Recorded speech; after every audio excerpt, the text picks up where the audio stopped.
สบายดีมื้อนี้กะสิมาร้องเพลงแต่งให้ฟังเนาะผลงานเพลงชื่อว่าคำสัญญาของบ่าววันหน้าเนาะซึ่งเป็นจังใดก็ไปฟังเพลงนำกันเลยเนาะ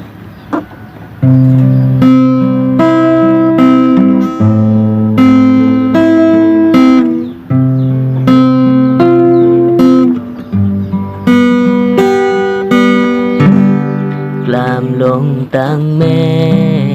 ต้องจากกินทำกินหวังเข้าเมืองด้วยใจซื่อตรงมันคงในคำสัญญาจะต้องได้มีเขียนจมให้มีไว้ปริญญาบอกกับแม่และพ่อให้ทาลูกก่อนนะจะกำคืนบ้านหน้าวันฟ้าสดใสก่อนจะเข้านอนคำสอนของแม่ข้านึงอยู่ในใจโตอยู่ไกลอย่าได้ลืมตัว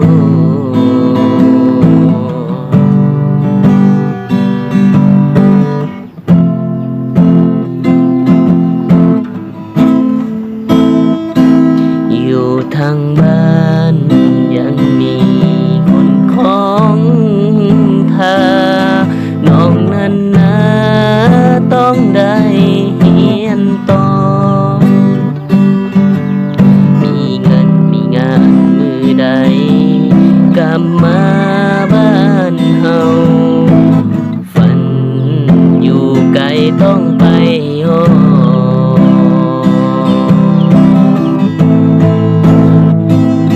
ฝันอยู่ไกล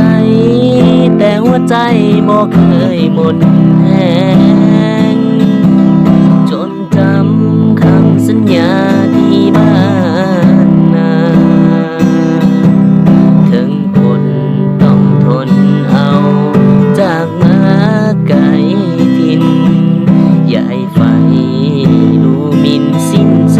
กสตา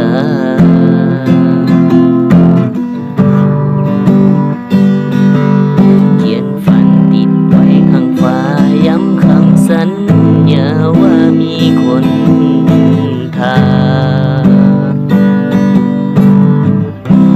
เหนื่อยเหลือเกิ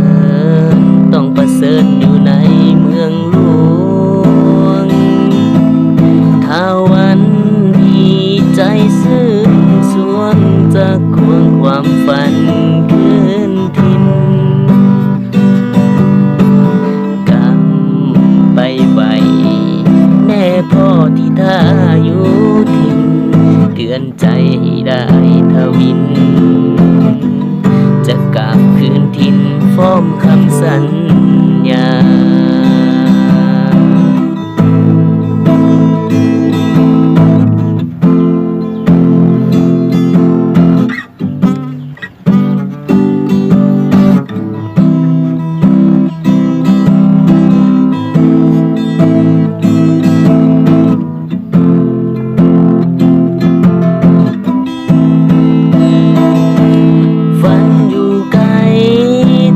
ใจ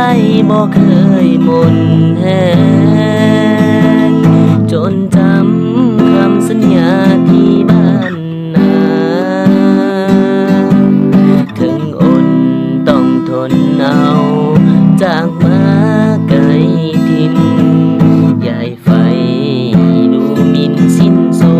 กสาตา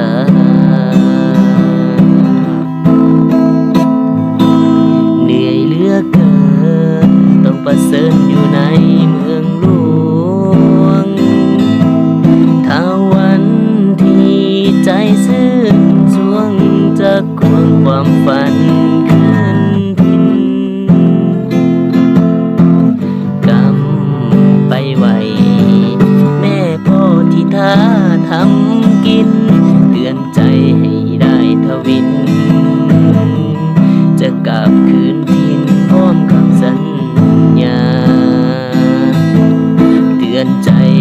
ได้ทวิน จะกลับคืนถิ่นคำสัญญาของบ่าวบ้านนา